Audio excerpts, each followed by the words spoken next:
क्या आपने कभी सोचा है कि एक ऐसी कंपनी जो सिर्फ ऑनलाइन इनविटेशन से फोन बेचती थी, आज दुनिया की टॉप स्मार्टफोन ब्रांड्स में गिनी जाती है? जी हाँ, हम बात कर रहे हैं वन प्लस की। एक ब्रांड जिसने सस्ते में फ्लैगशिप फोन देने का वादा किया और फिर खुद ही एक प्रीमियम ब्रांड बन गया।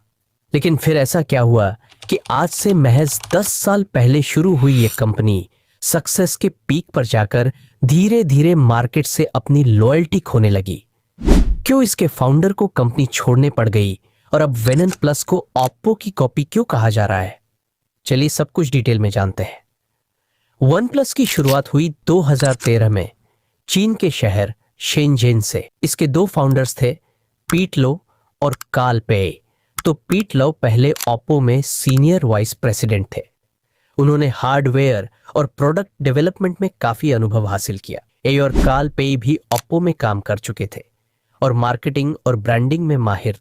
दोनों का सपना था कि लोग बिना ज्यादा पैसे खर्च किए भी एक प्रीमियम स्मार्टफोन का अनुभव ले सके। इस सोच के साथ अप्रैल 2014 में टेक्नोलॉजी की दुनिया में धमाकेदार एंट्री करता है एक ऐसा स्मार्टफोन जिसने सबको चौंका दिया। नाम था वन प्लस वन।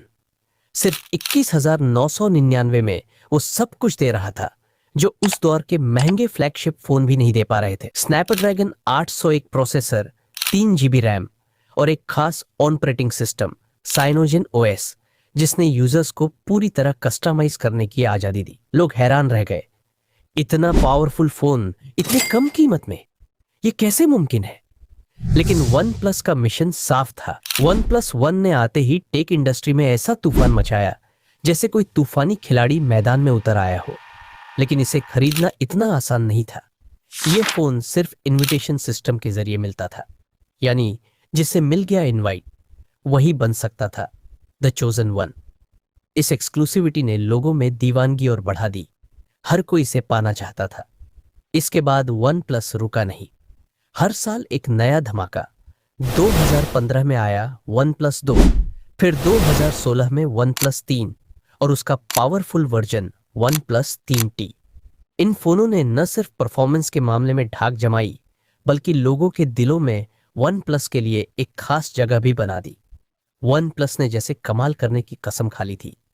2017 में आया वन प्लस 5, दमदार कैमरा, जबरदस्त परफॉर्मेंस और वो भी एक फ्लैगशिप के आधे दाम पर। फिर आया 5T, जिसने फुल स्क्रीन डिस्प्ले और फेस अनलॉक जैसे फीचर्स के साथ लोगों को फिर से हैरान कर दिया। और जैसे ही लोग सोचने लगे कि अब इससे बेहतर क्या हो सकता है, वन प्लस 6 सीरीज ने एंट्री मारी और साफ कर दिया कि वन प्लस सिर्फ एक ब्रांड नहीं, बल्कि भरोसे का नाम बन चुका है। इन फोनों ने यह साबित कर दिया कि प्रीमियम क्वालिटी का मतलब जरूरी नहीं कि जेब पर भारी पड़े। वन प्लस ने प्रीमियम को आम आदमी की पहुंच में ला दिया। और फिर 2019 में वन प्लस ने 7 प्रो लॉन्च किया, जिसमें आया 90 HG डिस्प्ले, पॉपअप कैमरा और फास्ट चार्जिंग। कंपनी ने भारत को अपना सबसे बड़ा बाजार बना लिया।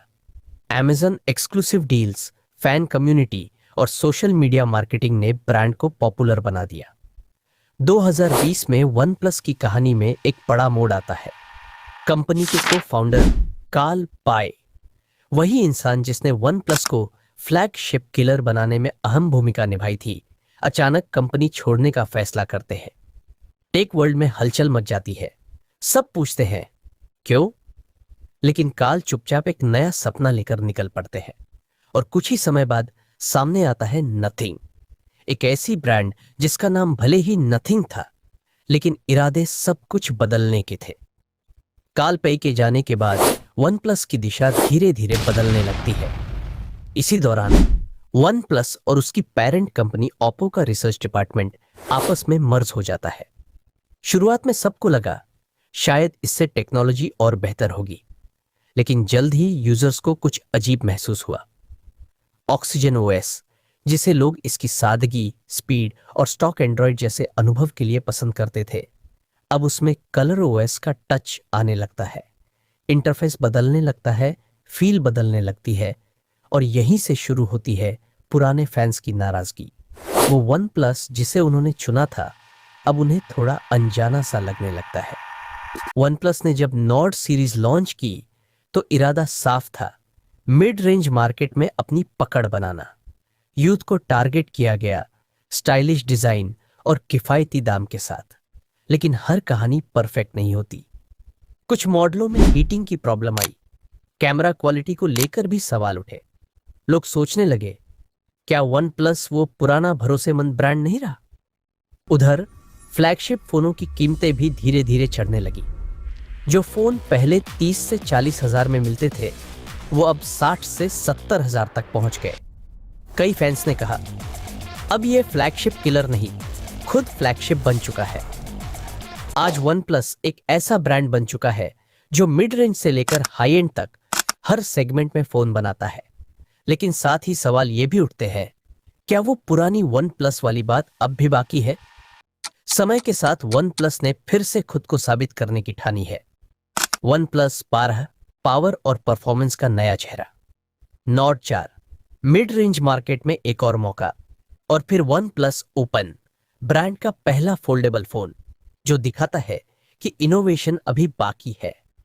भारत में वन प्लस की पकड़ अब भी मजबूत है। ब्रांड को लोग आज भी भरोसे, स्टाइल और स्मूथ परफॉर्मेंस के नाम से जानते हैं। मोबाइल शॉप से लेकर यूट्यूब रिव्यूज तक वन प्लस का नाम अब भी चर्चा में रहता है।